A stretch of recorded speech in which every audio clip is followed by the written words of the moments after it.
I'm a peacock. You gotta let me fly. Okay. Right now, you look like a damn peacock with that pink shirt on. I love it. You ever done? I call him Billy. Ironically, I've called him Billy my whole life as crap talking, like as being a jerk little brother, because he went by BJ. I get that. I get it. Billy. Oh, Billy. You know, I gotta admit, LimeWire was kind of the OG Spotify for me. I discovered artists on LimeWire. My fear is like not knowing what their house looks like. Like they could be cooking next to a litter box and you would never know. There's this guy giving like a monologue to a story about like Alabama's quarterback. He has his own clothing line. You haven't seen it. Oh, okay. No, I've seen this. LANK. Here we go. Hey, hold my beer.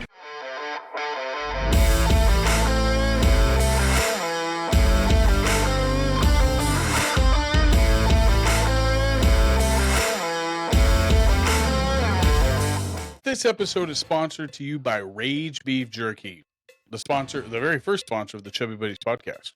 Ragebeef Jerky can be found in 5 states across 400 plus locations, ranging from Kansas, Nebraska, Oklahoma, Arkansas, and Missouri. Did I say Nebraska? I believe I did, didn't I? You started. Nebraska was number 2.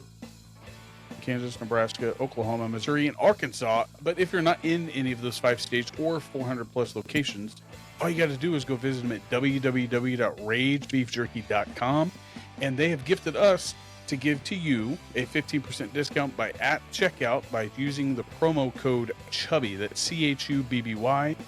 And there's also another promo code that if you use or spend $50 or more, you will get free shipping. And on top of that, use our 15% discount of Chubby. That's the equivalent of either 1 free beef jerky bag or 2 beef sticks. So don't want to miss out on that. Those just got released, I think a little over a month ago. They're hot right now. They're selling out. My dad loves them. I love them. Josh, I think he might go marry one. I mean, they're so good. He's not moving to Utah, but what have you had lately? Right now. I got the hot is definitely up a notch for the beef jerky. They definitely kicked it up a notch. That hot, it's still not overly hot. That's the thing. I don't want to scare anybody. But I think it separates more from the sweet and spicy and the hot. For sure. There's definitely a difference now. That sweet actually has a little bit more sweetness to it, but it's not so much to where I would dislike it because I don't like sweet meat normally. You know how I am about sweet meat. It bothers me. It does not overwhelm the taste of this. It doesn't at all. No meat should be sweet. Well, I mean, teriyaki is probably still their sweetest, but it's not a normal. It's not a normal. But while we're talking about Rage, we did reach out to our winners of the $50 gift card from episode 50. They did reach out back to us. They're excited. That winner is Ales. Here, let me get their information again one more time. Ales Trails, right? Ales Trails Crew. Well, they're called the Beer at the Summit, and their handle is Ales Trails Brews and Views. And what we're going to end up doing, and I'll talk to you afterwards, but they've actually already picked out what they want, and it is going to be jalapeno, hot, and original beef jerky. Yeah. And then they chose the sweet and spicy and teriyaki meat sticks. So great selection. Great selection. They don't have a gift card option on Rage's website. So what we're going to do is they picked out what they wanted. We're going to put that order in and have it shipped directly to them. So perfect. Congratulations again, Ales, Trails, Brews, and Views. Sorry, Austin. They answered and they will receive. But don't forget to follow them also on Facebook and Instagram, but also go visit them on their website at www.ragebeefjerky, and don't forget to use that promo code Chubby for 15% off your order. Rage. Get your jerky on. I'm glad you get to come down for a Wichita show before you actually move away. I wasn't sure if I was going to actually have to maneuver my schedule around to be there for the March show or not, but I'm glad you get to actually make it to the Wichita show, at least see, like, I think this is like, one of the I-70 guys, I think he said it best, like, this is definitely Billy's crowd and what he's brought to the table. Like, it's on another level for, like, the fandom. It's really cool to actually see it happen. But I get a lot of those vibes like when we went to Texas with BJ when he was wrestling down there. I get a lot of those vibes. Only it seems more organically loud than the Texas show. I mean, Yeah. I'm not knocking the Texas show, but it just seems more organic in my opinion. Well, Pretty awesome. one of the things, like you said, this is Billy's crowd. This is his. These are the people that he works for and tries to, like, this. These are the people. He spent so much of his time, Texas, Oklahoma, Kansas, wrestling, that's where he knows he knows the culture of the fans the best in the Midwest, especially right here. Up he's been, gosh, as a wrestler, he's been so many places. So it's really impressive to see, how he's been able to do all of that. But really in the Midwest, he not only wrestles well here, he knows the culture here, and he caters to that culture really, really well. So he knows how to create a great show for what the people here like. I agree. But you have gotten to see that side of BJ. I'm still going to call him BJ. I hate when I mean, I get why people call him Billy. Like, it's just, I can't do it. But I call him Billy ironically. I've called him Billy my whole life as crap talking, like as being a jerk little brother, because he went by BJ. I get that. I get it. Billy. Oh, Billy. But like, you've been around his, like, I guess, his rise into from where he started to where he's at now. Like, you've been able to actually see. I've only really caught the, like, I guess the scraps of kind of like where he's been, because I've only been to, like, I've been to Texas once, and I've been to one of the shows that he was wrestling at before he got HCW started. And then watching him with HCW, it's just so natural to him. Like, when we would do backyard stuff, like, it was for fun, and like, you didn't see the, I guess, the stress that, like, I guess what could have came of like putting something together like that, because we were just doing it for our own thing. We didn't really have a crowd.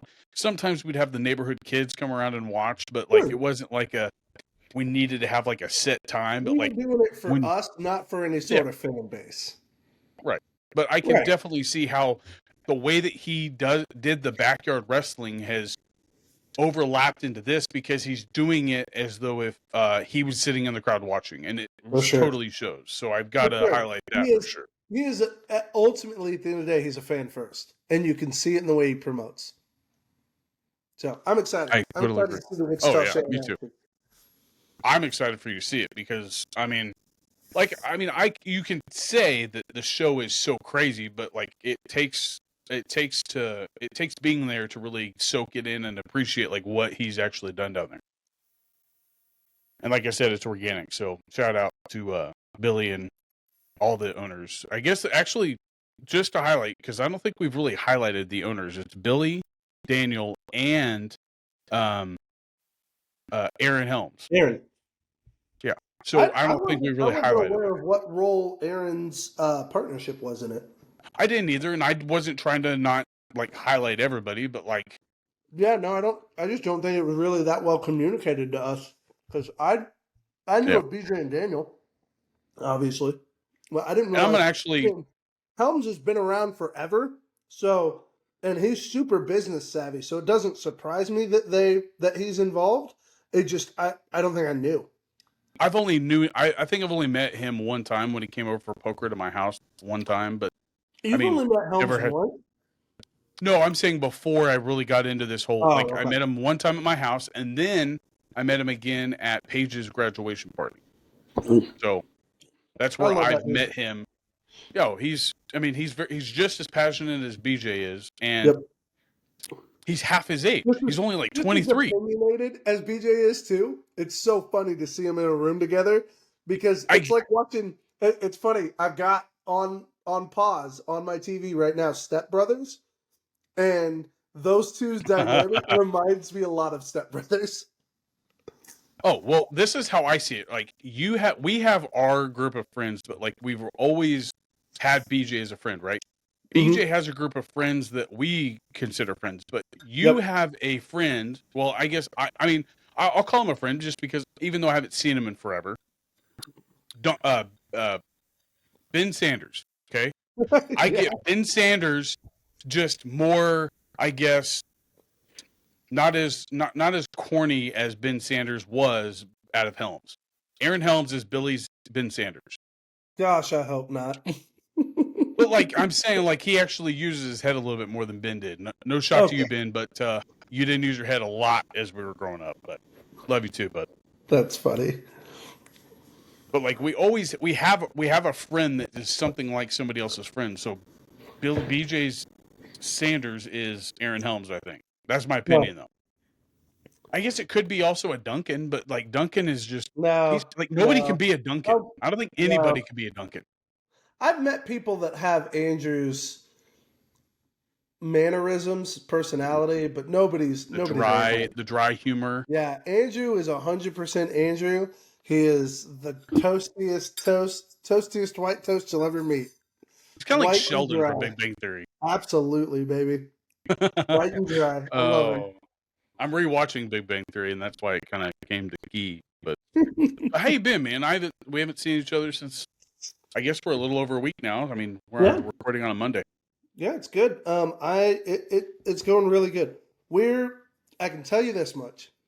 We are learning lessons of being patient and waiting on God.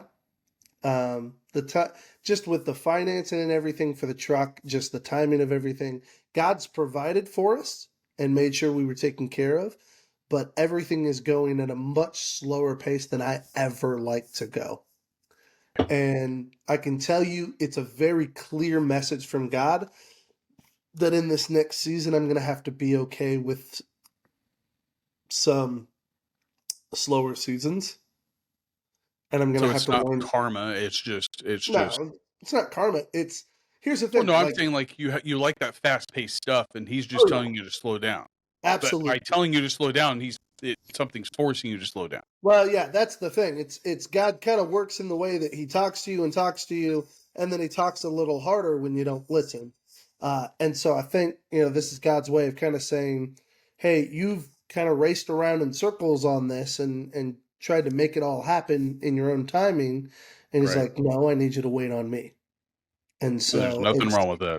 No, not at all. It's been, who wants to hand over control? That's the ultimate human struggle. We struggle with handing over control to God. And that's exactly what I've got to do. I've just got to throttle it back and trust that he's in control. You appreciate it more, though. I think that's where we kind of lose appreciation, is where you speed things up so you don't actually see it happen. Yeah. Like you're seeing the progress happening. But I mean, you're right. And also I would say there's also a part to it where historically, biblically, you see plenty of moments where God is making it obvious that only God could do something. Doing things in a way that a human couldn't do it so that a human doesn't get glory. And so I think this is probably just going to be another part of that testimony where God's showing, hey, I'm doing something that you couldn't possibly have done on your own. And so here's the evidence that I'm at the helm of this. Right. So, but yeah, other than that, man, things are good. Like, it's so weird. I got to go to church for the first time in 15 years, not as like staff or a volunteer or anything. Like, I was just a church member. Was it weird? It was cool, man. Like, it was weird. I had a lot of people still come up and love on me and stuff like that. But like the burden, the responsibility, the weight was lifted. I got to just go and be. I got to worship and not that I, as a pastor, you could still worship in your church, but Sunday morning isn't for your worship experience. It's for their worship experience. That's part of one of the things. I think anyone who volunteers on a Sunday morning gets what I'm getting at with that. That part of what you give when you serve is you give up your particular place in the worship. No, I don't really want to say that because, like musicians and stuff, they're not giving up their place in the worship, but they're focused on doing well so as not to be a distraction. Does that make sense? Yeah. And They're so focused on production versus the actual worship side of things. exactly. But them participating is their worshiping. Right. And no person would deny that playing an instrument is absolutely worship. I'd never say that a worship leader or any musician or anything or anybody participating in a Sunday morning service isn't worshiping. But I think most of them, if they've done it for a while, would agree that there's a piece that you lay down when you volunteer, when you lead, that set yourself back. You're not worried about yourself so that others can experience God in a better way. Yeah. Because, I think for all of us, who hasn't church shopped? Who hasn't hopped around and found a church that fits more of their worship preference, their teaching preference, and their style and everything? When you serve, you don't necessarily get that opportunity. You're not necessarily hearing sermons or participating in worship that's your personal favorite, but it's definitely something that you're being a part of so that you can serve and grow others. Right. So I get that. I mean, it's I haven't done a service in such. I mean, since our senior year of high school, so I can't really say that I know exactly how it is. But we were a part of our church, and we did things to make it almost easier on the ministries. I mean, whether it be doing sound. A great example. You can remember when we would do student Sunday, senior Sunday. That particular sermon or that particular service, you and I preached, didn't we? Yeah. That was my Blood of Christ sermon. The blood of Christ, the blood of Christ. And that's what's crazy. I don't remember you saying it over and over again because I was more involved in paying attention to what I was supposed to be doing. Right. And that I think is a perfect microcosm of exactly what I'm talking about. Is there's pieces that you will miss out on when you serve. And that's ultimately just the bearing of the cross. That's what it means to pick up your cross and follow Jesus, to serve others. I think that was actually the motto. Was I think it was pick up the cross. Was our youth Sunday thing, wasn't it? Oh, I think so. Yeah, yeah. Carry your cross. Yeah, either carry your cross or was it? I don't know. It's been so long. It's crazy. Time flies, man. Time flies. Speaking of time, all right. Yeah. What was the last time you burned a CD? Burned a CD? Right. Bro, burned a CD. Hang on. I was just handling a disc with Owen the other day, our nephew, and was showing him how to hold it, and then looked at his dad and said, bro, he doesn't even need this information because these things are pretty much obsolete. DVDs are not being sold at Best Buy. Well, I mean, they are, but it's pretty much they're moving away from DVD. They're strictly staying Blu-ray. Yeah. It's a dying technology. Discs in general are a dying technology. So it's funny to me because I haven't burned a disc since, I don't know, when was LimeWire still active?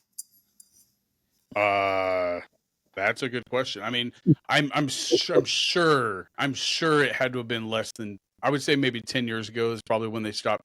Well, because you could still download it and put it on your MP3 player on your computer. So Bobby, I'm not going to say that it died, but I'm saying CD-ROMs themselves. We graduated high school in 2006. I don't think I've burned a CD since then. Right, but I'm saying, you said LimeWire, how long has it been around? But I'm thinking you could still use it for more than just burning discs. You could use it for the digital copies too. Granted, it was illegal. Bro, nobody uses LimeWire. We all got viruses from that. No, not right now. But I'm saying how long it lasted afterwards. I bet you probably were still in college when it probably went away. I mean, it's just like Napster. Napster lasted 5 years? I gotta admit, LimeWire was kind of the OG Spotify for me. I discovered artists on LimeWire. I wonder if LimeWire, because if you look at Spotify, it's very similar with the logo. And you could do the exact same thing with LimeWire, except you can still download it, but I don't think you could I guess rip it to your CD or to your computer maybe. I don't know. It's pretty well. You had to learn the words rip and burn and how many megabytes it would fit. Like, was it 120 megabytes to a disc? Well, that Wild. was cool because it just had a search bar at the top, so you would type in what you wanted, and say you were And looking how for you a wanted it. specific band. If another band were promoting themselves, they would say, if you like this band, this band, this band, this band, check out this. And it would always be that little tag informational thing. And I would like, I'm strolling music. I'm getting the newest Eminem song or something like that. So I'm finding artists, and I'm finding artists that I like that I had never heard of on LimeWire. So like, I got to give it Right. props. Like it was the music provider of the day, albeit illegally. We all were on LimeWire. If you And it was weren't, then you weren't. shaping music for a season. I can't think of anybody that wasn't ever on LimeWire once, at least our age. Now, For I mean, real. before that, it was, well, actually, no, they came out with the one after LimeWire called Frostbite. There was another one after LimeWire called Frostbite. It was the same logo, but blue and white. I'll tell you what I do remember. I remember the really obnoxious piracy videos that came out at the same time because everybody was downloading stuff. And Before movies and stuff like that too. Car. Yeah. You're like, So there's no such thing as a victimless crime. Yeah, that's stupid. But no, that's why I brought it up, because like every CD that I can think of that I ever burned had something, what I'm about to talk about on this list, okay? Our sophomore year, I think at least if it wasn't every CD that I burned, it was at least every other. The song Yeah turns 25 this year. 25 years old this year. No. Yes. No. Yeah. Yeah? Yeah. No. Yeah. Oh, 25? 25. Ursher, what are you doing? Let's go Ursher. Why are we so old all of a sudden? What happened? All right, well, here. I've got a list of... You're talking about the bop, like the jam, the thing that we were always rocking out to. You're talking about Usher, Lil Jon, Ludacris, yeah. I think you're missing... Isn't Lil Jon, Ludacris, Usher... Wasn't there another one? Is there somebody else in that song? Luda, Lil Jon, Usher, and then I want to say there was one more. Usher... I have to look it up. But let me give you this list of songs that turned 25 in 2024. No, Bobby, don't do this to me, man. Check this out, dude. No, hang on. Give me a minute. I need to gather myself because I feel like this is gonna gut punch me, man. This is gonna hurt. Oh my Lord. No way. What? Oh. Why would they give me that? All right, so check this out. The headline of this article says, which song's turning 25 in 2024, right? Okay. Back in 1999, the world was somewhat of an odd state of affairs, blah, blah, blah, blah, blah. And then it gets down to, in 1998, Christina Aguilera had fans talking after her 1998 track Reflections, and people were curious how her debut album would sound. Her self-titled album was led by a hit single, Genie in a Bottle. Why is Genie in a Bottle even on this list when it's older than 25 years? That's a good question. Like, that's weird. Is it? Like, how old is Genie in the Bottle? It says 1998. That would be 25 years, bud. Oh, 1990. Oh, okay. I was thinking that it was 2004 would have... No, that'd have been 20 years, huh? Okay, my bad. So, yeah. There we go, 25 years. Would you like him to keep going? Hang on, though. Yeah, didn't 1998. come out. I was going to say, 1998's 25 years. Yeah, didn't come out in 1998, Bobby. 2004, right? Yeah, 2004. So that's 20 years. Yeah, okay, 20 so years. I'm on this list of... I was going to say, because it's not on really this list. Much better. 20 years is still still old as shiznit, okay? So let's move on to the next one. No Scrubs by TLC. Oh, that's a bop, though, man. No Scrubs, no. Like, I'm trying to find songs that I put on a CD. Like, All the Small Things by Blink-182. All the Small Things. Livin' La Vida Loca by Ricky Martin. Wow. Ricky Martin, man. Who'd have guessed? Like, some of these songs, like, You Drive Me Crazy by Britney Spears. I was a Christina guy. I remember this whole top 40s list. Gosh, these were Snoop all Dogg, good. Still Dre. Blue. I guarantee you, Blue Oh, from Eiffel Still 65 is Dre. going to be on Oh, that yeah. list. Eiffel 65, I think, came out in 96, didn't it? It could be. I mean, it could be even older. Gosh. Still Dre by Dr. Dre featuring Snoop Dogg and Eminem. 25 Yes, years sir. old.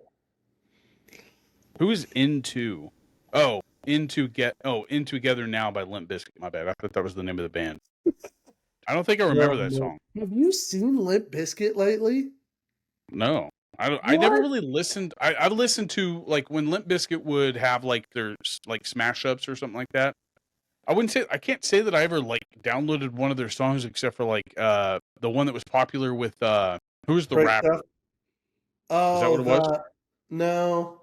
You're thinking of, Limp Bizkit and, You're not thinking Limp Bizkit. You're thinking yeah, it was Limp Bizkit. Jay-Z and who's Jay-Z and Limp Bizkit? It's not Limp Bizkit. It's It was another rock group. Philip's favorite band. Philip's favorite band? Yeah, Philip Roth. It's his was his favorite band for years. The lead singer passed away. Oh, here it is. It's called In Together Now with, oh wow, that's what it is. It's the one I'm thinking of. In Together Now. Limp Bizkit and who's the other person? Well, where are you at? Oh, Method Man. Are you sure you're not thinking of Numb Encore? That's Numb, Jay-Z. That's what it is. Numb. That's what it is. But that's not. And who was that? Who was that? That's Linkin Park. Oh, Linkin Park. Okay, Linkin Park. That makes more sense. Linkin Park was Philip's favorite band. Eminem's My Name Is 25 years old this year. Yes, sir. Hi, my name is what? My name is Slim Shady. Ooh, I Want It That Way by Backstreet Boys. Bro, But my point is like naming off like all of the CDs that I got for my birthday in 6th grade. That's what I'm saying. I mean, that was 6th grade. Holy crap! That's a year after. You know what? I know this because I got like 4 CDs that year, and they were Backstreet Boys, NSYNC, Christina Aguilera, Britney Spears, and I had the skating party, and that it was after that skating party that I ended up dating. Was it Ashley Hochschild? I don't know. Hochschild? I don't think I know that one. Yeah, you do. Tall girl. I'd probably have to see her, bud. No, you may not know her. Jordan, I think, knows her, but you and me were in Mrs. Stapleton's class in 6th grade. So was she in our class? I don't remember. Hochschild. Did she graduate with us? Yeah, tall, black, curly hair. Oh, she was related to the Van Ways, wasn't she? I think possibly. Or no. I don't remember. Was she? Either way. But what I'm saying is, like, when I look back at, like, songs that I put on a CD, like, we didn't burn these songs, obviously. So that was 20 years ago that we burned discs. So that was back when we had, it turns 20. But 20 years, like, we've been out of school almost 20 years, bro. Stop, that hurts. Don't remind me. There's a 20-year reunion coming up, and that bugs the crap out of me. I still probably won't go. Didn't go to my 10, or I didn't go to the 10, but I don't think I'll go to the 20. So I may not go to the 20 either. Maybe I'll go to the 25. We didn't hang out with anybody from high school except for each other. Like, I mean, I hung out with plenty of people. Like, I hung out with Megan and Philip and Andrew. Right, but like, I don't even think they went to the 10. No, I don't think I they could be did wrong. either. No, I think it was just like popular kids. Like Paige Elliott organized the whole thing, so yeah, it was probably just all popular kids that went. I would have loved to hang out with Paige in high school. I'm just saying. Here's the thing, like I say, popular kids. Like most of those kids were pretty solid. Like they weren't mean or anything. Like they were just more popular than the rest of us. We just didn't have the same interests as them. We hung out at your house, like. The ones that didn't hang out at our house was hanging out with the other side of town people's houses. That's all it was. That's honestly what it was. South of 17th Street hangout. They were all north of 17th Street people. Yeah, they were the new kids in town, like on the other side of town being built. still. Or Main Street. There was a lot of kids on Main Street. It was weird. I just thought it was weird. Like when you hear a song and you're like, man, I had that on a CD, bro. Like, yeah. What? How many discs did you burn that to? Probably 20. At least. It was played in your Taurus SHO every single time. It was at least on 3 summer CDs. But it was in your Taurus on every trip that we were on. The song came on every single trip. Yeah. Like that was the song back in the day. And then we had our slow songs that we always remember, that we always slow dance to, but like nobody burned those usually. Well, I guess if you were burning like a love disc. Yes, sir. When you're burning a mixtape for somebody else, and that's right, you still call it a mixtape, even though it is a CD. I saw it in tapes too. What I would do is I would take the tape recorder, hit record, and play I think I would play like the radio to record the music coming through the radio. As a little kid, I did that. I recorded the tapes, recorded the song, listened for it on the radio, recorded it as a real little kid. And then as I got older, technology. Do you remember your first cassette? No. Mine was Kansas. I remember digging through Dad's like car console, and there being probably so Leonard much Skinner. classic rock. Leonard Skinner. Classic rock. Stuff I had no idea who they were. But now you appreciate it. Huh? Now you appreciate it. About half of it. Yeah. Some of the stuff I still think. Were you say David Allan Coe? Yeah. He's got a lot of crap in there too. Like David Allan Coe is not. Do you still have it? Country at all. Do you still have the tapes? Oh gosh, he's got his records in his tapes somewhere. Dad has a full-on like record cabinet of all. It's kind of like BJ's CD case that he had for like 30 years. I bet you if I dug through Dad's record collection, he's probably got a few. Vinyl's on its way back for sure. Well, I mean, I guess it's already back, but like it's going to be even bigger probably than it was. Well, he was every bit the stoner rocker that you would imagine. I believe it. A 70s kid to be. Like he grew, 60s, 70s. 61 is his birth year. So. Would I be speaking out of pocket to say that I think I can name his favorite band, and I would say it's Leonard Skinner. Close. You are close. It is not Leonard Skinner. As an individual, I would have to say I think his favorite band, at least the one that he listened to a lot when he was younger, is Pink Floyd. Really? Okay. Lots and lots of Pink Floyd. Lots of Pink Floyd. I mean, that makes sense from you. And weirdly enough, Pink Floyd isn't high up on my list. I'm not super fond of it. I've got to really be in the mood, like Pink Floyd. It's kind of like the Beatles. Like I appreciate the Beatles, but like I'm not going to sit there and jam out. I can listen to the Beatles a little bit more easily than I can Pink Floyd. I think they're almost equivalent. ZZ Top. ZZ Top's good. High on the list. And ZZ Top is like, it's easy to listen to in no matter what situation you're in. But like Pink Floyd, like some of that stuff is pretty trippy. You almost have to be on acid to understand half of it. That's the thing. My dad was, let's listen to this whole album, man, and watch Cheech and Chong. I love Cheech and Chong movies. I mean, my parents, I love them with all my heart, but my parents will not deny they have been potheads their whole life. Like they are. You remember who they are, man. You remember the time when I found out that they actually smoked weed? Yeah. And I was like, is that why I always felt weird going to your house? Was I getting contact high? What's going on? Bro. Like, that makes no sense. I was always tired at your house and hungry.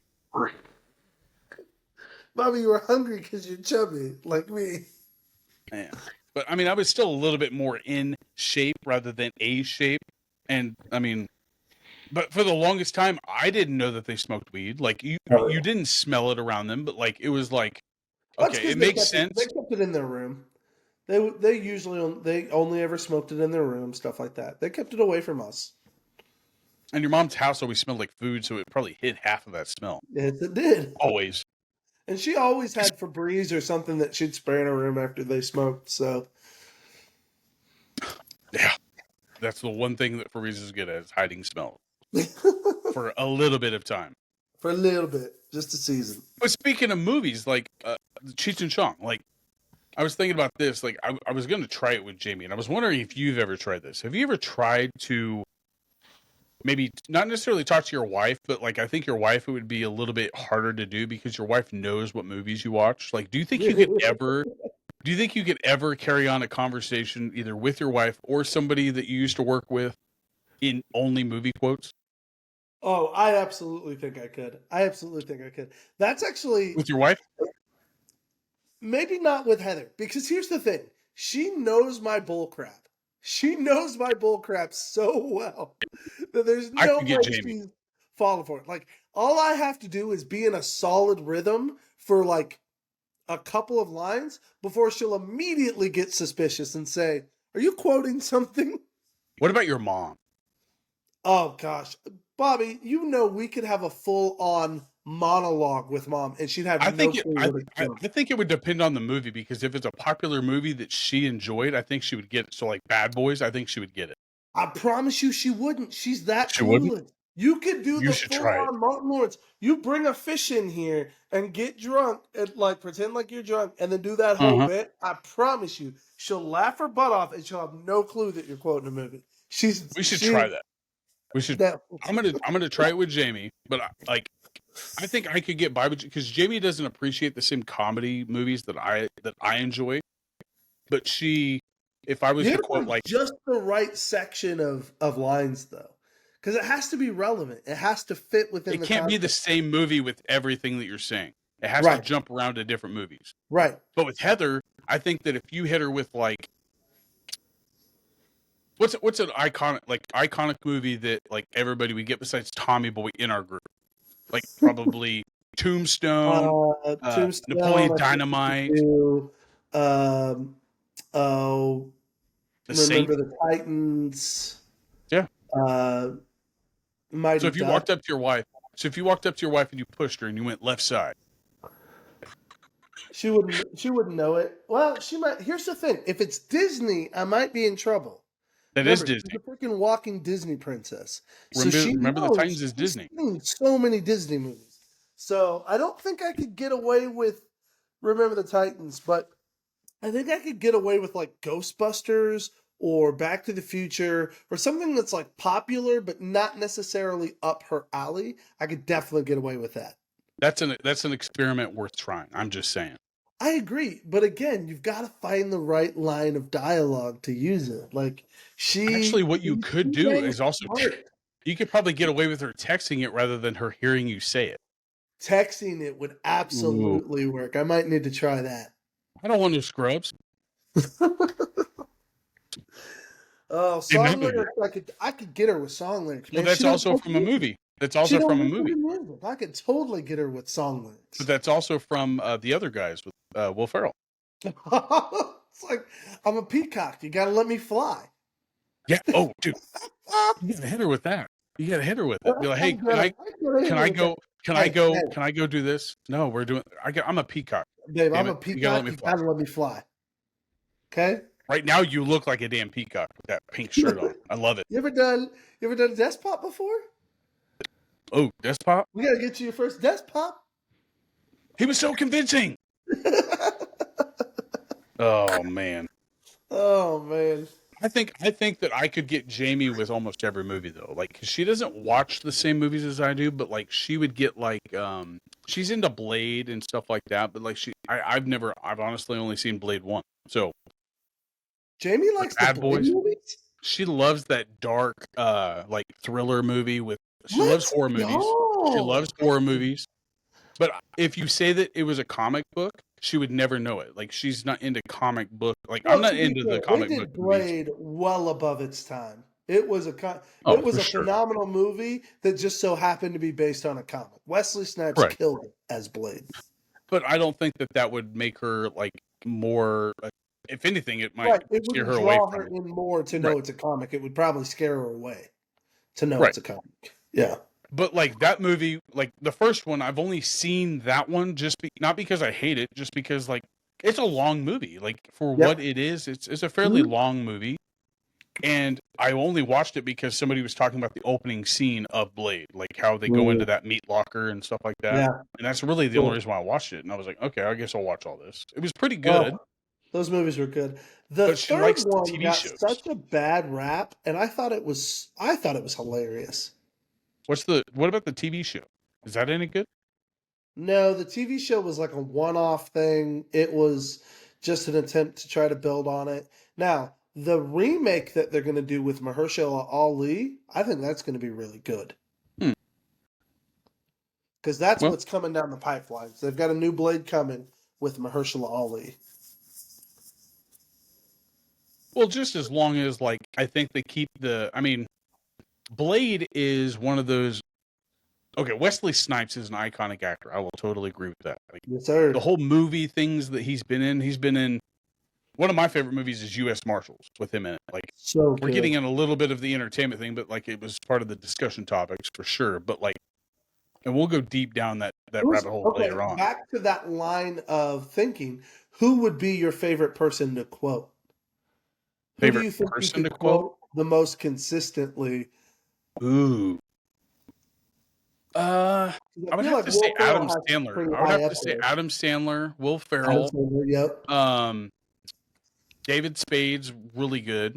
Dude, David Spade is so quick-witted. Like, I genuinely appreciate that man and his sense of humor. Will Ferrell and Chris Kattan just from Night at the Roxbury. Come on. You gonna throw in John C. Reilly in there? Give that man his honor? John C. Reilly got a lot of people don't realize this. He was in Days of Thunder with Tom Cruise. Like, bro, John C. Reilly is a veteran actor and veteran. I think his dad was actually a race car driver, wasn't he? In real life? I think he was. In the movie, he talks about it, but I think somewhere like along the line his dad raced cars. Don't quote me on that. I just heard it on a TikTok, and that doesn't make it true. TikTok. Solid reporting there, Bobby. Way to scout your sources. It's all right. But hey, now I do want to. I will try a biscuit bomb, okay? And I don't know if you have this issue with me. I mean, you and I both grew up in the church world. We grew up eating people's food that came into the church, and we knew them, right? Like, I don't know if.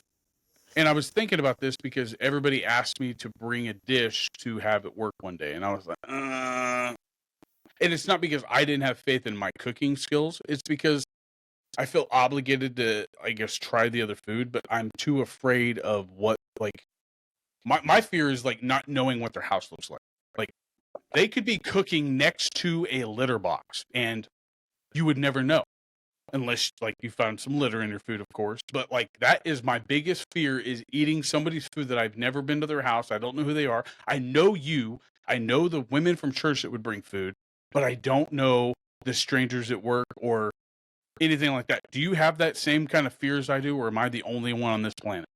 I mean, I'm not saying you're the only one on this planet, but I don't share that fear with you. I think, here's the thing. I don't think anybody, like... I don't believe that I spend too much time with people that would rationalize putting a litter box near where they prepare food. But that's what I'm saying. Like, have you been to all of your people in your church's house? I highly doubt it. No, okay. Not even close. And this is where I'm going with that. Like, I know how half of these people, like, dress at work, and most of them are like, and I am being judgmental. I'm 100% like admitting that. But could you imagine you ate something from somebody's like that they brought to work or to your church or whatever, and then you go to their house and it's like infested with like cockroaches, bro? I can guarantee I probably wouldn't eat any food that they made again. I know, but I think that's what added to my fear. Like, I think I've seen the way people live their life after I've eaten their food, and it creeps me out. It's like, oh shit, I need to go get a tetanus shot. Who has scarred you, Bobby? That's what I want to know. You are scarred. I've just worked in I've worked at the prison now. Like, this is my second round there, so almost 10 years there. And I don't hang out with those people like I used to because I'm not like, I don't hang out with that crowd anymore. And I did that for a good reason. But when I did hang out with those people when I was there the first time, that's when I started I was like, oh my God, this person don't wash his hands when he cooks, dude. Come on now. But they're bringing the food. They're not preparing it in front of you, so you don't know what's going on behind it. It's almost like going to McDonald's and not seeing it. Keep the receipts. You know who you can trust. You know who you can't trust. I know, and that's why I just try to avoid the smorgasbords. Gross. Just like buffets. Buffets creep me out. Little kids up there sticking their fingers in the salad or in the like. It creeps me. I'm not going to Golden Corral if I don't have to. Like that's not in my top choices of any places that I'm going to eat. Is any buffet. But we have both eaten at buffets. One, they're cheap. Say, Bobby, you get as much as you want. Eat at buffets many, many times. Not no more. Like I've got this fear. In your old age. You get paranoid in your old age. The biggest thing that creeps me out is like, just one, you could be poisoned. Like that's probably nothing that I should be afraid of. But two, there are sanitary practices. Sanitary practices. That somebody's looking to poison you. Not me. Somebody. Okay, if they're cooking for a whole like facility at a prison, they're not cooking for just me. They're cooking for the person that pissed them off last week. Okay, they're cooking for their peers. Hopefully, that's the point of a potluck. Yeah, but like, it's. I don't know.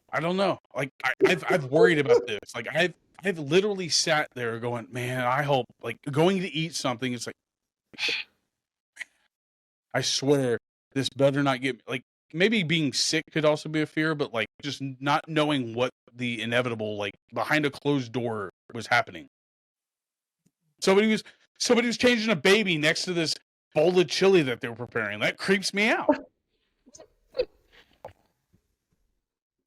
You never know. Examples are so wild and out of left field. But you can agree with me. You've been around people in Hutch that are not very sanitary. Yeah, absolutely.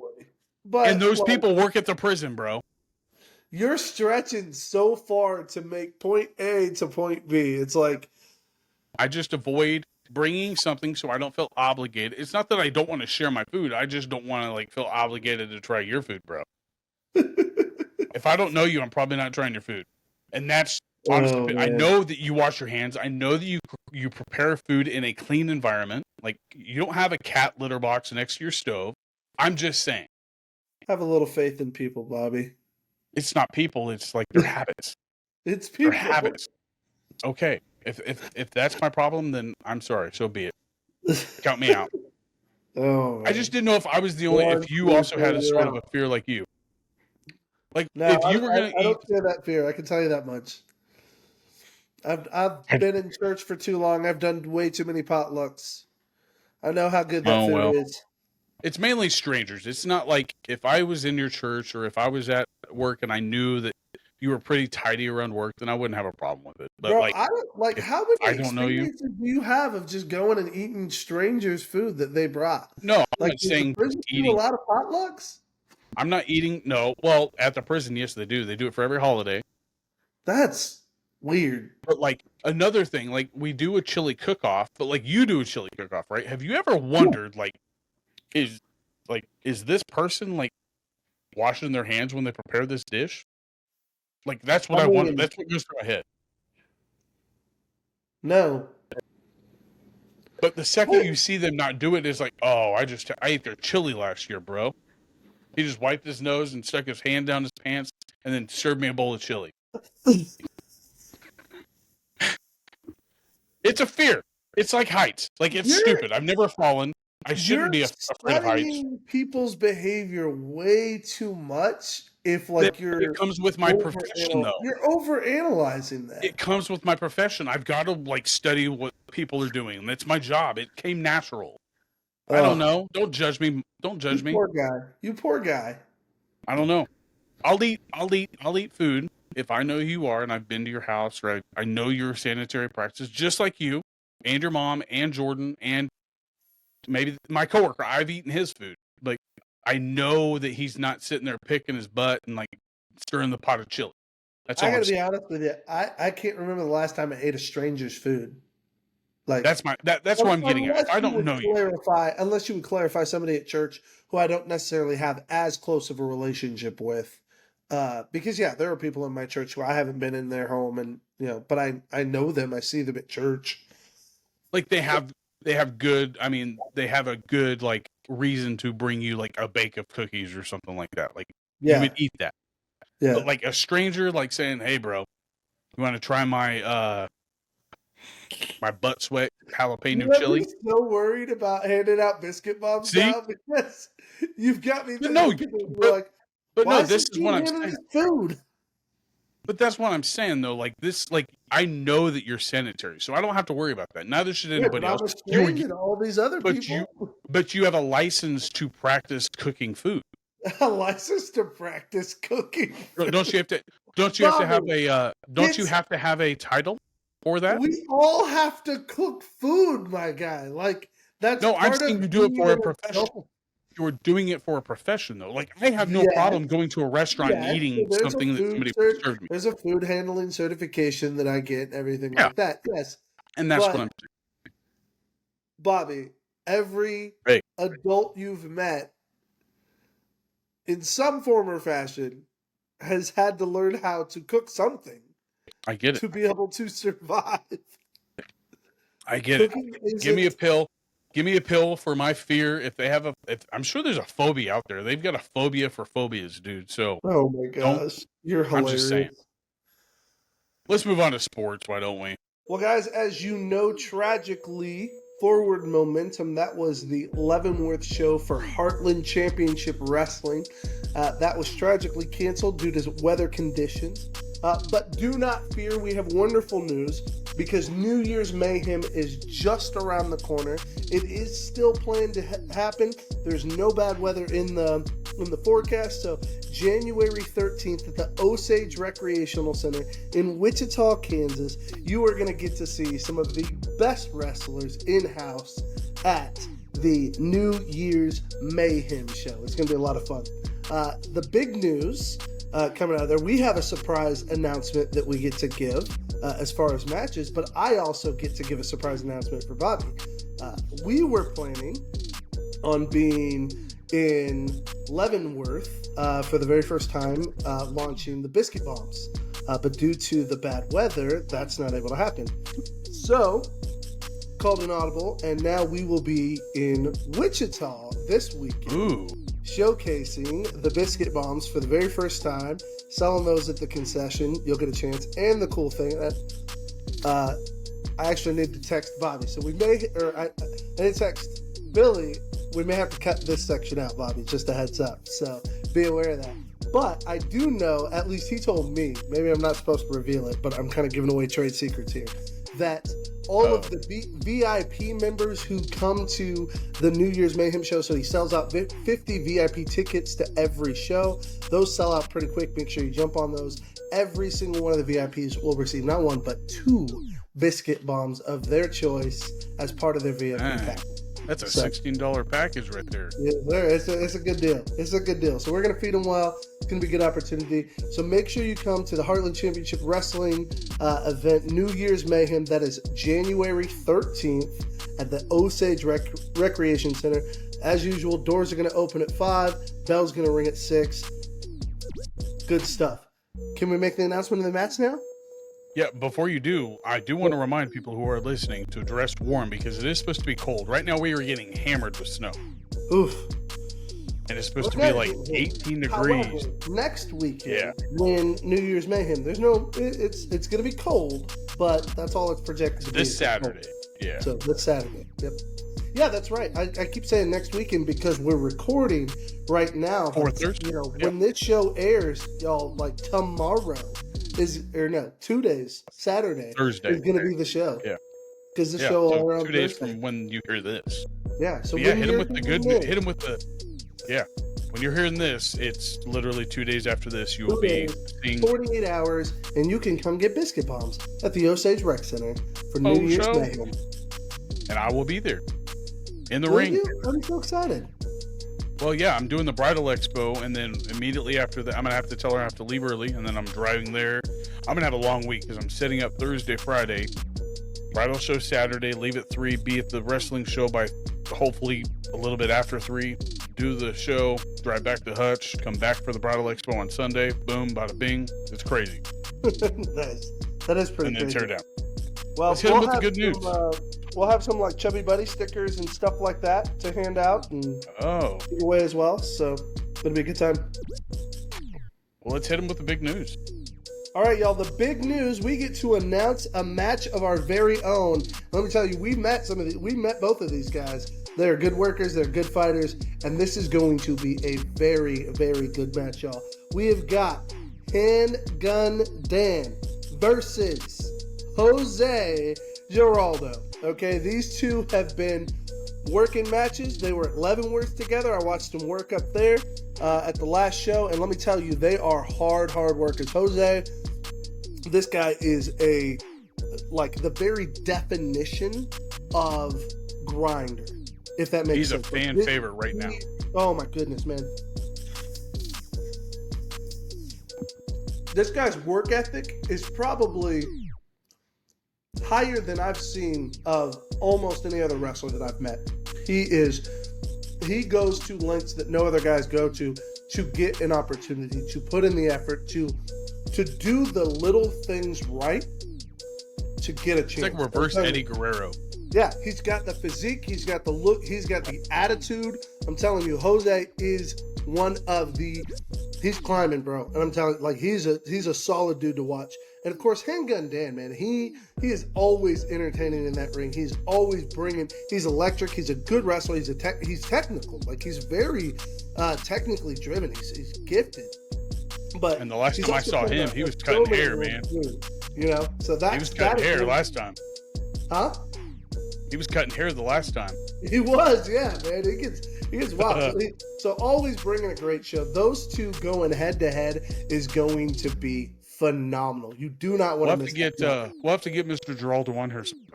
Yes, sir. That would be really cool. I'm just glad you get to see Wichita. That's going to be, it's amazing. It's crazy. Man, I've been hearing about Wichita. I haven't gotten to see a Wichita show yet, so we're excited about it. We're actually going to drive in on Thursday because the weather's supposed to be bad here on Friday. So we're actually going to leave before the storm, get there, stay an extra day, and just kind of be there. You mean Wichita or Hutch? Wichita. We're staying in Wichita.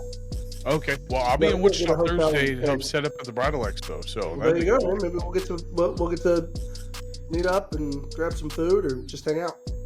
Yeah, for sure. I have Christmas presents for you, by the way. Ooh. I totally forgot to mail them, and I think it was because at one time we were all talking about being at Leavenworth together, and we were already doing Christmas with BJ. And so I was thinking, I'll just take them there. And then when you told me you weren't going to be able to make it, I was like, I'll have to figure out how to mail them to them. But now that we're planning on coming there, you being there is a gift enough. You get to see Wichita. We get to hang out. And also, don't forget the ones who did miss out on that show in Leavenworth. If you keep your ticket and you don't get the refund, you can use that at their March show. Now, the ones who bought online, they got refunded. But if you did buy a ticket physically, you can either go refund it or you can hold on to it and they will honor it for the next show, which is in March. And let me tell you, I promise you this. Because the show did not happen in January, that March show is going to get even more power to it. I promise you. He's going to bring the thunder on that. So make sure you stay tuned in. If you happen to be able to make it to the Wichita show, come, because it is going to be phenomenal. And if you can't, you can find them on Patreon and subscribe to them there, where you can watch either. I think they're doing it live. I'm not 100% sure, but don't quote me on that. If they are not doing it live, you will at least get to go back and watch the recorded stuff if you don't want to necessarily hear about it. If you want to see the actual action taking place, you get to go back and watch all those. Good luck to Mr. Giraldo and Mr. Handgun Todd. I guess Spinny Todd. Because he's a barber, he's cutting hair. As long as you're cutting them here, man, that's all that matters. Yeah. Oh, I think he wants to. That's the thing. I'll tell you what, y'all. Steal the show, make it a wow show, and then come loud. Be loud. Get loud, man. Oh, I'm excited. That's fantastic. But that is HCW, ladies and gentlemen. Make sure you're following me on Facebook, Instagram, Twitter, X. So I guess that's Twitter. And then also YouTube. They have a YouTube channel, and then also Patreon, like we said before. And TikTok. Oh, yeah. Facebook, Instagram, TikTok, X, Patreon. They're everywhere. Can't miss them. No, and don't want to miss them this Saturday. No, you don't. No, you don't. Let's do it. Sports. Your Chiefs are taking on the Miami Dolphins in round one of the playoffs. This is brutal. Let's talk about this because, number one, I have to miss this game. What time is it? 5? Or It's Saturday at 8 o'clock. Right? it'll 8 o'clock? What time? Yeah, 8 o'clock. we'll be done by Saturday at 8 o'clock? 8. We'll be done by 8:45. 8:45, so we're going to miss the first part of the game. You'll be all right. But you're dang right, You got we're a all phone. going to be watching it together. That's going to be fun. And I can announce. Let me say this: I'm not excited that we're having to play Miami in the wild card. And you beat them once. It was a good close game. It was Germany, and it was in a neutral area. I was hoping to play them later in the playoffs. So you were hoping they were the number 2 seed? Yeah. I wanted the Bills to lose because I wanted to play the Steelers. Man, are you kidding? Yeah, that defense is good. I mean, with TJ Watt out, that's scary. That's why I wanted to play the Steelers, man. But would you have wanted to play the Steelers with TJ Watt? No. Well, that's my point. So you didn't know. Miami. Although Miami's got a lot of injuries too, so they're shit in the bed, like before our eyes. It's injuries, man. They're hurting. I'm hopeful that Kansas City's little moment here will give them the break that they need. Well, like if they would have lost this playoff this last week, like would that have put them anywhere else in the scenario of? Nope. Would that put them in a 4 seed, or they stayed at 3? Miami or no, the Chiefs. No, this doesn't. This last game didn't matter at all. We were a number 3 seed locked in. So I was wondering why everybody was mad about sitting Kelsey and not all that, but now I get it. I get why people are mad about it, but it's because they don't understand Travis. Travis is adamantly against pride. He's not trying to build his ego up, and he does not care about records. I promise you, Travis was probably at the helm of the decision to sit this week and miss his 1,000-yard season. Because and that would have been his 8th? Yeah, it would have been his 8th. Yeah. I guarantee you, part of it is he's punishing himself for the way he's played this year. And that could be, that's Travis. Yeah, I hate that because I think he's worth it. I think dude put in the effort and absolutely should have 1,000-yard season. But the stats didn't have it, and he didn't want to push for it, so I'll respect him in that. And I guarantee you, though, Travis is not getting hurt by this. Travis chose this. And it's because I think he's mentally preparing himself for the playoffs, just like the Chiefs always do. They prepare themselves for the playoffs, and that's what a smart team should do, anyways. Whether it's you get like a bonus. Like I'm glad the defensive your guys' defensive player got his bonus. I'm glad. Now, flip side to that, I was super excited to see Chris Jones stay in it and get himself his 10th sack so that he gets his $1.25 million bonus.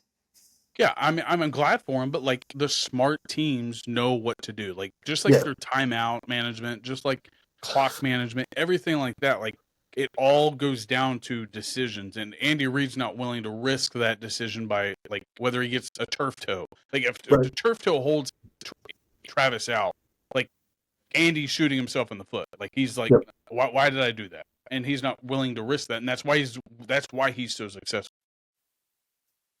So. I think the Chiefs have the better route to get to the AFC Championship, in my opinion. Of course, they could have been playing the Steelers, but what Steelers would they have been playing? If it was the Steelers that have been showing up to those games that they shouldn't have won, and they did win, then that would be scary. And the Chiefs are known for this season; they've been not showing up to the games that they need to show up for. It's true. That's the scary part. So, I think it's good. I think it's good for the Chiefs for sure that they get home field advantage, first of all, because that last game, that had a lot to do with them being in a neutral area.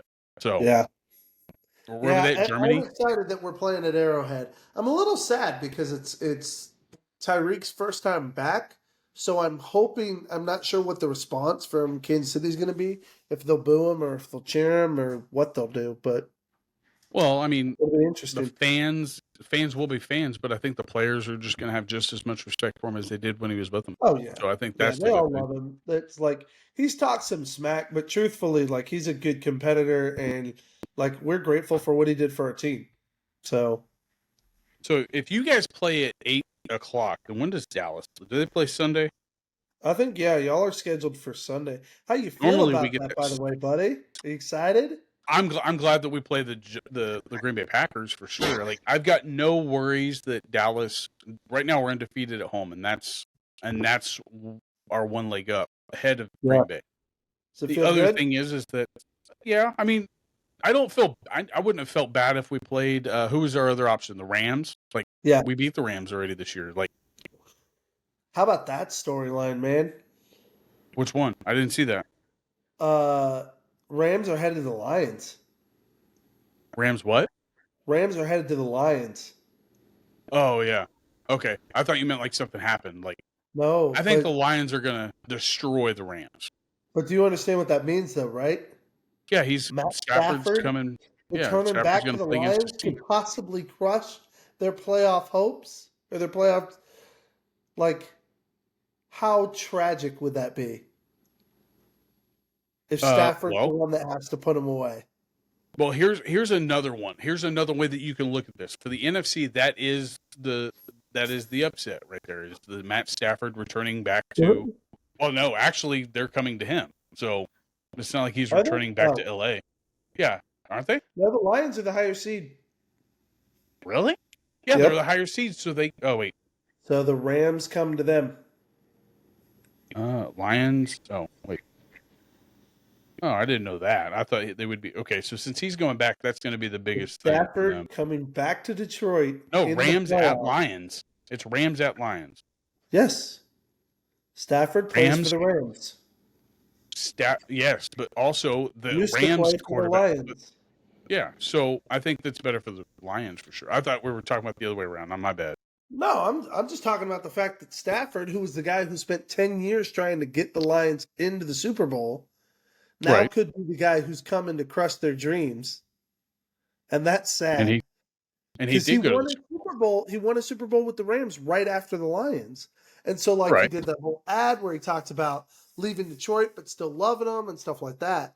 To come back and have to put them out of the playoffs would be so heartbreaking. Like, that's just so sad.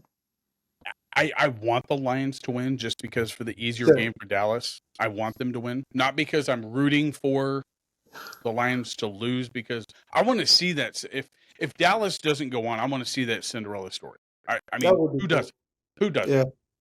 The Lions in their first Super Bowl, possibly the rarest Super Bowl we will ever see being alive.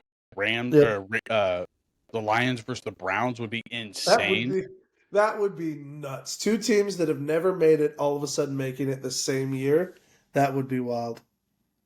So Flacco could do it too, man. Flacco already won me my championship. Let's go. Flacco he's a beast. Flacco is a beast, and he's a clutch player. He's the guy that you call on. He's just like that. What I'm getting from this season is I wonder if they're going to get that same type of season that the Eagles had back when they played the Patriots in the Super Bowl. Who was that? Who was the quarterback? Nick Foles. Nick Foles, like really special. Man. Here's the thing. I think I will admit this. Flacco's at the end of his career. Okay, there's no denying that. But he admits that man deserves to walk off into the sunset, and this is it. This is that walk-off into the sunset. So regardless of how deep they get into these playoffs, Flacco has done what he was supposed to do and has absolutely put that beautiful little cap to the end of his career. This has been so cool to see. And I'm not going to say for sure. He is a Hall of Fame quarterback. Depending upon when and what time frame is he in the Hall of Fame, you can't say that because that could be 20, 30 years from now. But if he wins a Super Bowl with the Browns or goes to a Super Bowl with the Browns, that just makes his time into the Hall of Fame even sooner. Oh, that's absolutely. What it does. I think he then shoots up to like Kurt Warner status. Yeah. You start looking and saying, look what he did with two different teams. Like that shows he's a legendary quarterback. So and But I do want the easier route for Dallas just because I know that they crush under pressure, and that's the downfall about the Dallas Cowboys. I mean, like I said, I'm not saying that we're going anywhere until we're there. Like, that's just one thing that I refuse to do. But I am glad that the Eagles are 7 seed because they play the harder team of the 5 seed. My bad, they're 5 seed. This collapse of the Eagles team has been wild to watch. Can I say I was just off because they didn't flop for the entire season? They just flopped the second half. I called Dallas winning the division. They came out so hard first half. Like, they were playing like they were headed back to the Super Bowl. And Close games. That's like they're shook. Like, but I read in a report that like they're what was it, Brown, AJ Brown, like he's saying stuff in the locker room. I don't know how true that is because nobody's saying anything about it. It's just rumor, of course, but like a lot of that probably has a lot to do with the way that they're interpreting on the field for sure. Like there's not connection in that locker room like there was last year. Weird. And I saw a headline about Jason. Now, I don't know if he's actually said that he's retiring, but that was a headline on one. Again, right? Well, they also said that about. I mean, it's all headlines, right? So that's why I was wondering if there was anything else. Jason Kelce retirement. I haven't heard of anything. But Jason Kelce offers brutal verdict on Eagles' dramatic late season collapse. Blah blah blah. How long is Jason Kelce? I think it's 25-75, depending upon what happens in the playoffs. Yeah, 25%, he'd stay. If he wins a Super Bowl, I think he retires. If they make it to the NFC Championship, I think he could maybe stay one more season, but I don't think he wants to just because of his health. Like he wants to have that health with his kids, and that's what separates him from other players in the NFL is that he's admitted that, and that's what he's worried about most is being able to be there for his kids. So I wish him all the best. Like he's my favorite Kelce, and I say that as a Dallas fan. So it's pretty. That's got to be hard. It's got to be hard declaring an Eagles fit, like being a fan of an Eagle. No, as a Cowboys fan. The way that he handles himself, like he is. Yeah, he's definitely a guy I could see myself drinking a beer with. Like, he's a class guy. He's the kind of guy that you want to look to and say, "Hey, I'd follow you into battle." Like you're a solid kid. So I agree. Yeah, and there's no denying, man, like both of those guys, even when they do retire, they're going to have plenty of like limelight. Like I could see those two doing commentary for football really, really well. That would be hilarious. Now, the other question is does he really want to when he could just have the podcast with his brother? It's true. Like his podcast is, I think, just as, if not more successful than his commentating career could be. Oh, I agree. But that's what I'm getting at is like, if it's podcasting that they're doing full time, they could turn it into something like the Pat McAfee show. Right. And Pat McAfee, oh my Lord. That dude, he killed me. Like right now, the national championship is being played. Did you watch the clip from the Michigan versus Alabama game? The ESPN clip? I got to send you the clip, but like, there's this guy giving like a monologue to a story about the Alabama's quarterback. He has his own clothing line. You haven't seen it. Oh, okay. No, I've seen this. LANK. LANK. Nice. And him, he goes, that is not so funny. That was such because it was so organic.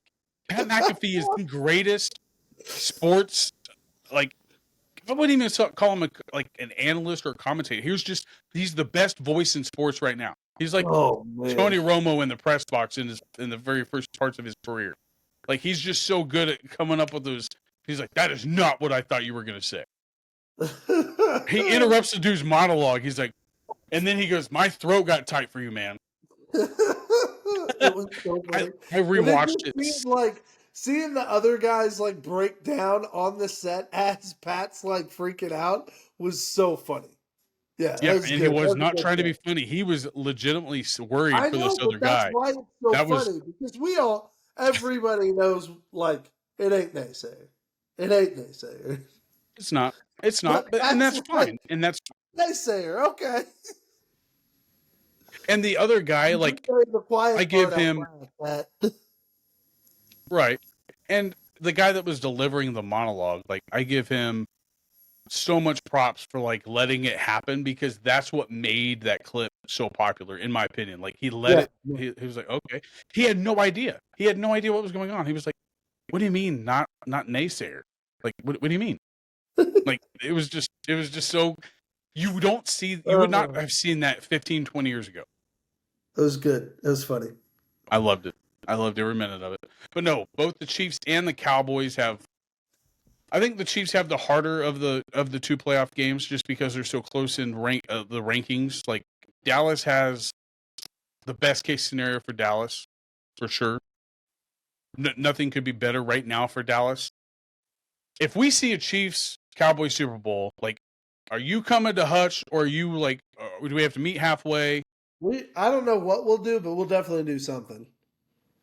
Bro, that would be. We've waited our whole lives for this. We've never had 2 seasons where Dallas and the Chiefs have been equally competitive. No, at all. No, they're the there was two. never a time when the Chiefs and the Cowboys were both a threat, and we were like, "Oh, this could be the year that we have the Super Bowl." Yeah, like right now we are not only are we looking at a historic Super Bowl for us, but like the way that the two teams have been playing recently, they're very comparable. So we could be looking at a really good Super Bowl. I'd be excited to see that. Again, we've waited for that for years, so I would love to see that. Me too. Make that happen for sure. 100%. Whoa, our license flickered. That was weird. Uh-oh. You got so anyway. Ghost. So what you been watching on the tubes or the TVs? Did you hear me? What'd you say? I said, what you been watching on the tubes and the TVs? Oh, man, let's see. Reacher, still watching Reacher, finishing episodes of that. I have 2 episodes to catch up on, so. They're good. 4, 5, and 6, they were good. I just watched them today.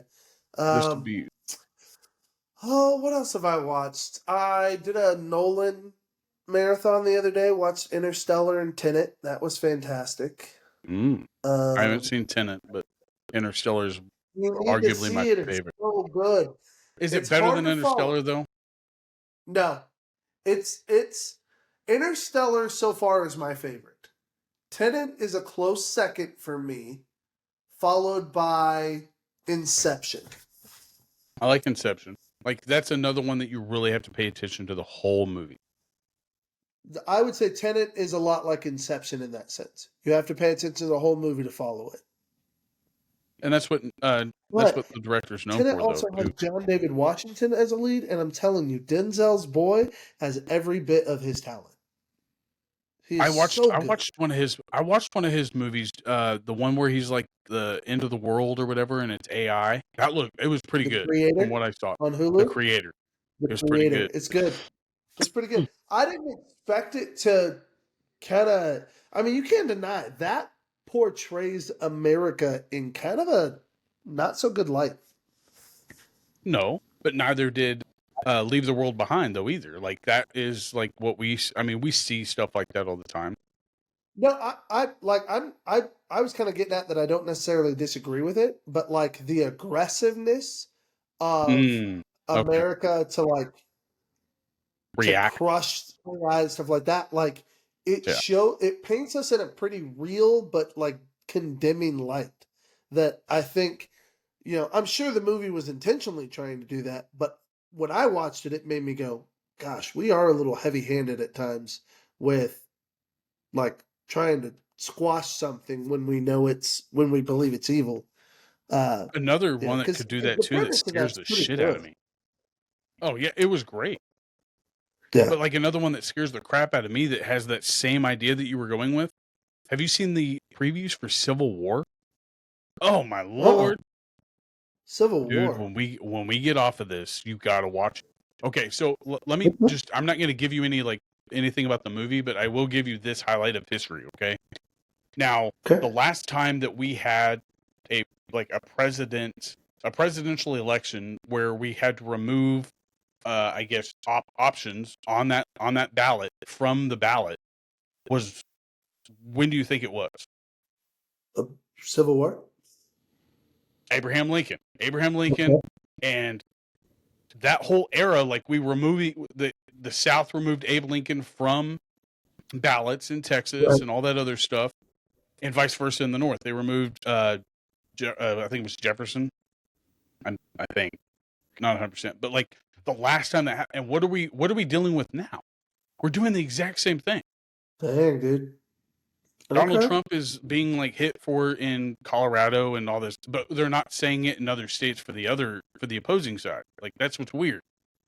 But like the movie, I don't know if it was like timing or if it's like meant for us to open our eyes to like what's going to be happening, because history just repeats itself if you don't learn from it. Like that, and that's what this movie is doing. I highly suggest watching the previews for it because it gave me chills. Huh. I'll send you a link to it. I'll have to find it. Okay. Yeah, please do. It was another like level of creepiness just because of what I saw and what I know of in history. Like you were a science guy. I paid more attention to the story side of things with history, and that's what I was into. So that's what creeps me out. It's kind of like you seeing something kind of like Interstellar. Like we talk about time travel, we talk about space, we talk about all this, and it came live for you on a screen, and it was just remarkable of how they brought it to light for us, for people who actually follow that type of stuff. So that's where I was kind of, this is a little scary. Okay. But The Equalizer 3 is on Netflix. Have you seen that yet? I have not. Is that good? So good. I've seen the other two. They were fantastic. So I would assume this one is like they're meeting back up. Denzel Washington and is it Dakota Fanning that was in from Man on Fire. That one? Man on Fire. Yeah, they're meeting up again in this one. Yeah. And then I'm not going to give anything away, but like you get it once the end of the movie happens about who she's playing and stuff like that. It's really good. Very well put together. Okay. But Man on Fire was I would say that it's my favorite Denzel movie besides Remember the Titans. Man on Fire was really good. Man on Fire is really good. Deja Vu is one of his better movies. I love Deja Vu. Him and who was that? Jim Caviezel? Yeah, I think so. Yeah, it's been a while since I've seen it. It's pretty hard to follow too if you're not watching it all. Not movie, but TV show that I watched. We were talking about that. Didn't we talk about Iron Claw last week? Yeah, that's a movie. Yeah. So I haven't watched that, but I did watch the Dark Side of the Ring, the episode on the Von Erichs, and just kind of refresh myself. Huh? What channel is that, or what streaming network is that on? Dark Side of the Ring is a show on, I think Vice put it out, but it's on some of the darker stuff that's gone on in the world of wrestling. And so like episode 4 of the first season is on the Von Erichs, and it's called The Last Von Erich. It's about Kevin Von Erich.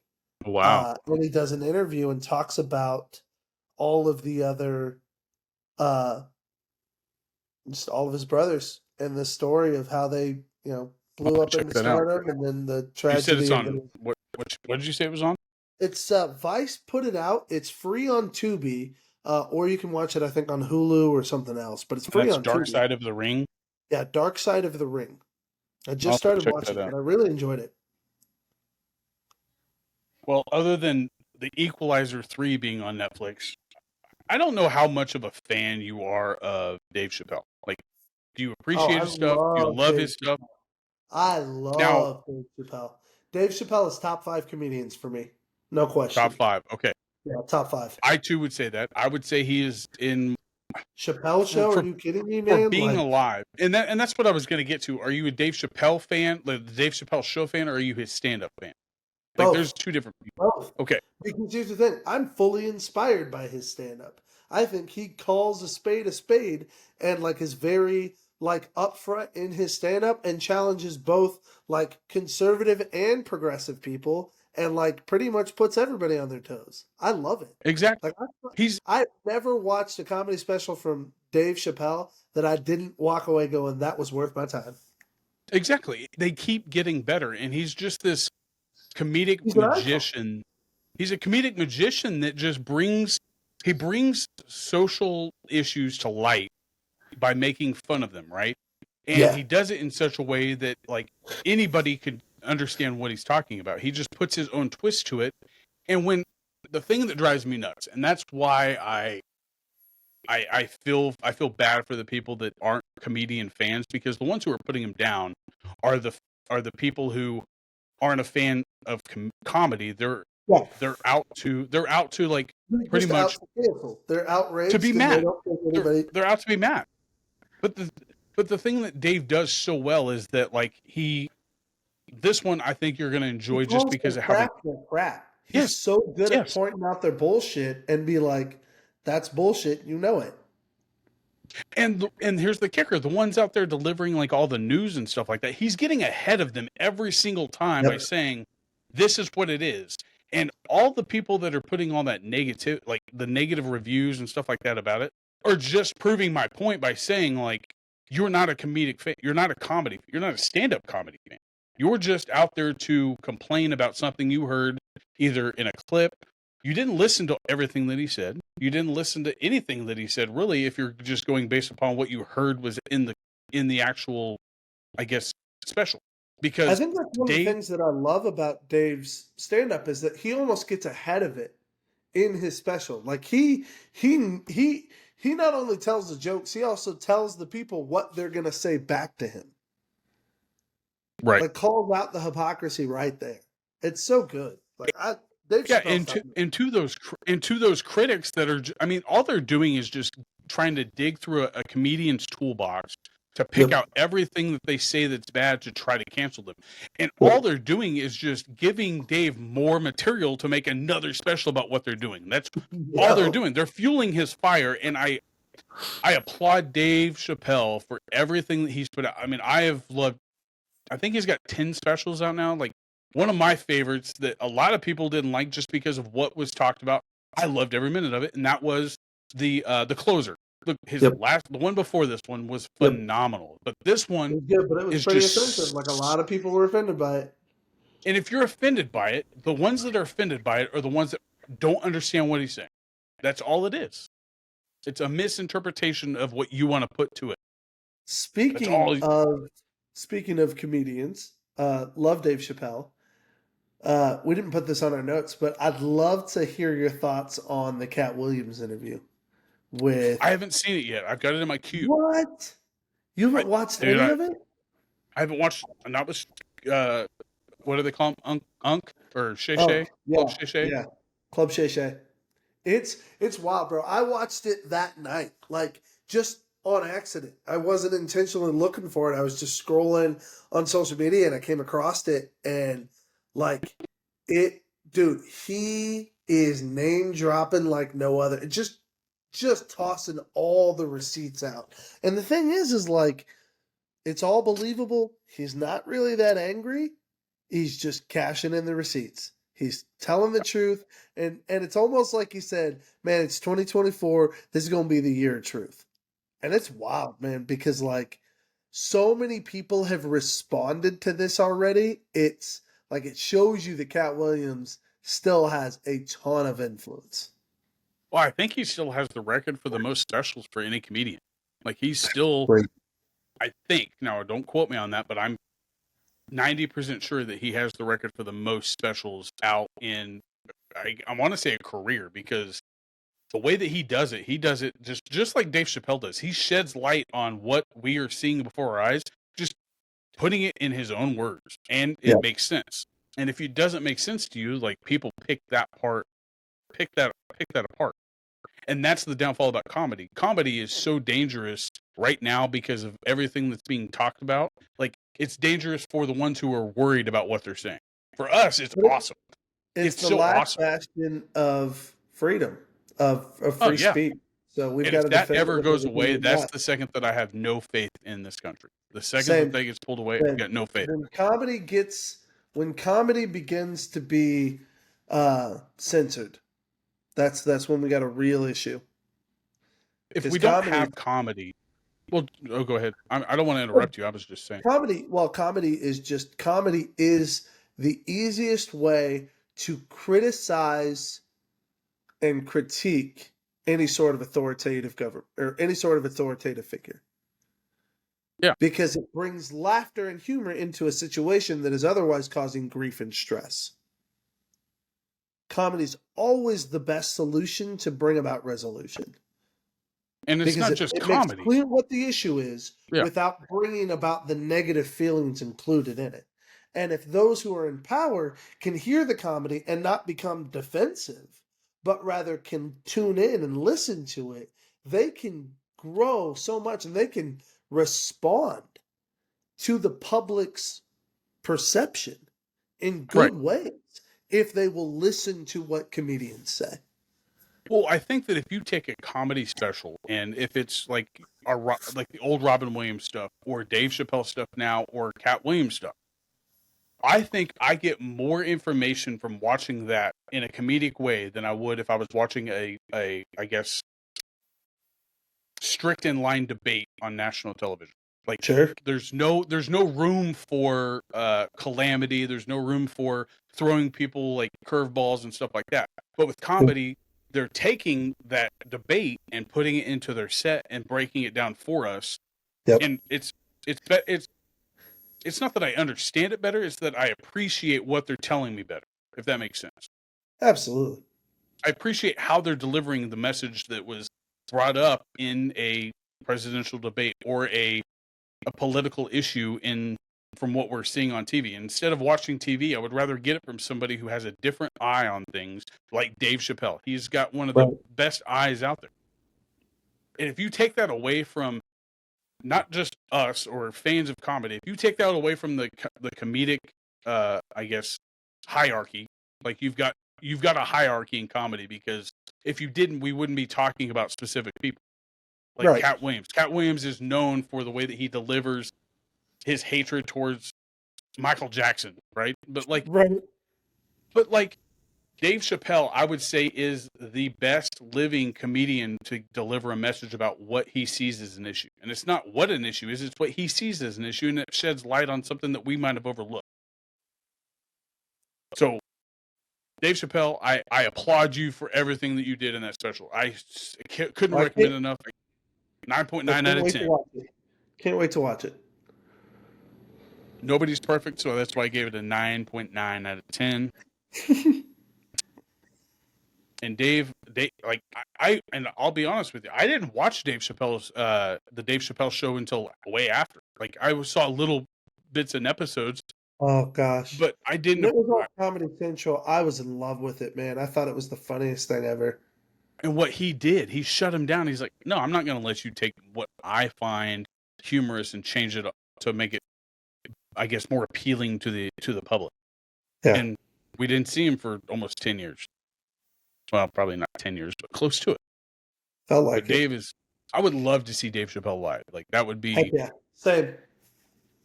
That'd be a big that would win. Be. Is he the best comedian in my opinion? I wouldn't say that he's the best comedian, but I would say he's the best living comedian for me for stuff like this. Like, every comedian has their need or has their, I guess, place. But all time, he is definitely in the top 5 of all time stand-up comedians. Nothing can take that away from him. Whether or not he's making somebody upset, I don't care. Make him upset. That just adds to the comedic value when he comes out with another special. He takes their tears and puts it into his special and gives it to me to make more tears of laughter. God. That's funny. Oh, but no. I couldn't recommend it enough. You got to watch it. Fair enough.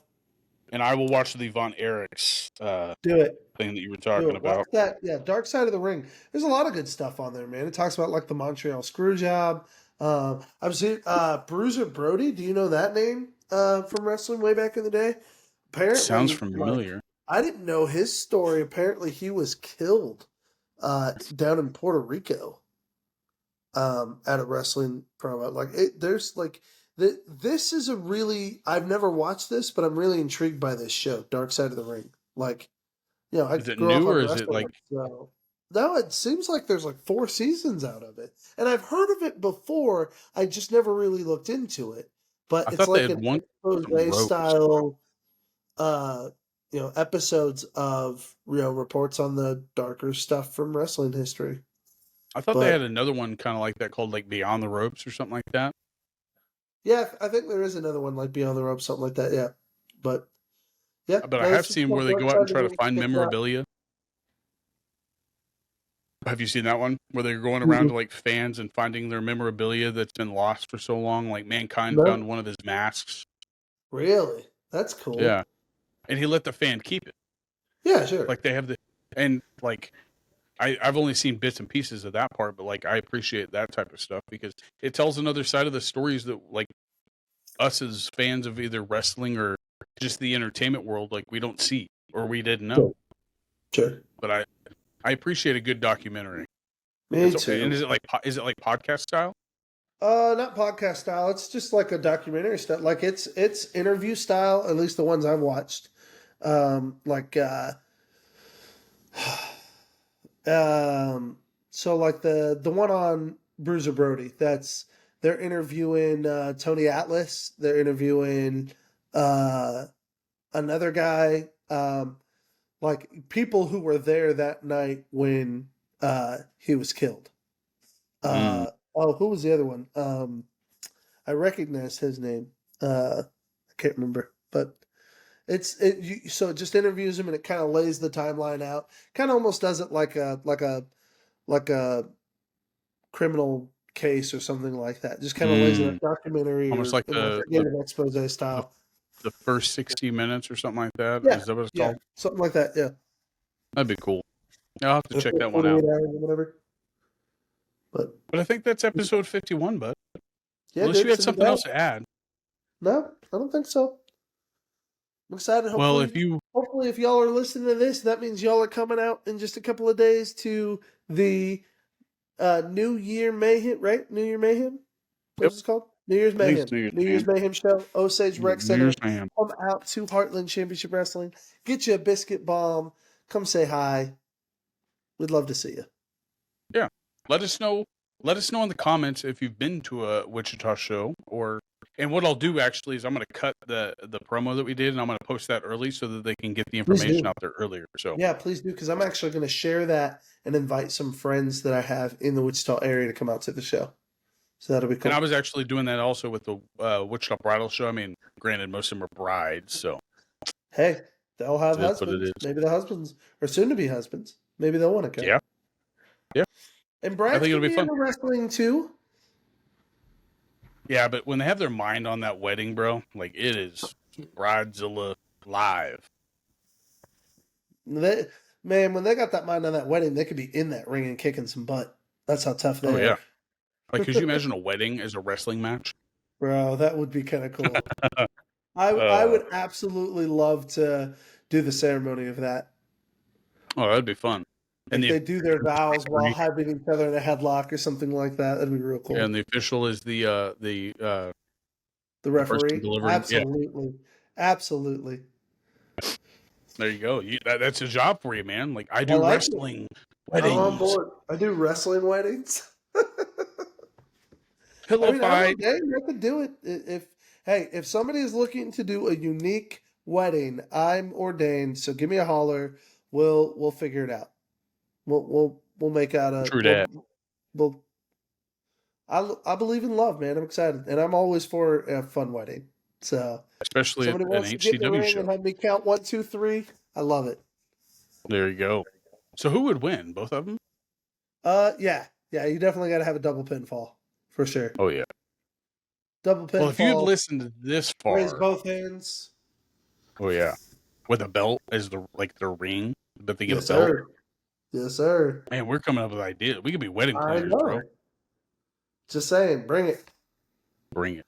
But if you've listened this far, we appreciate you. Hit that like button. Consider subscribing. Go join us over on the Facebook pages and follow us on Instagram, Twitter, X as people. I can't call it X. It's just weird. Are you Xing or are you tweeting? Are you Xing or are you tweeting? You're Xing. Xing? X marks the spot. X. All right. But hey, I appreciate you. I appreciate you listeners. And like I said, go follow us on Facebook, Instagram, X, TikTok. That'd be cool too. But I love you, buddy. I love you too. I will see you. And if you don't follow us, we got 2 words for you. Love you. Bye. Love you. Bye.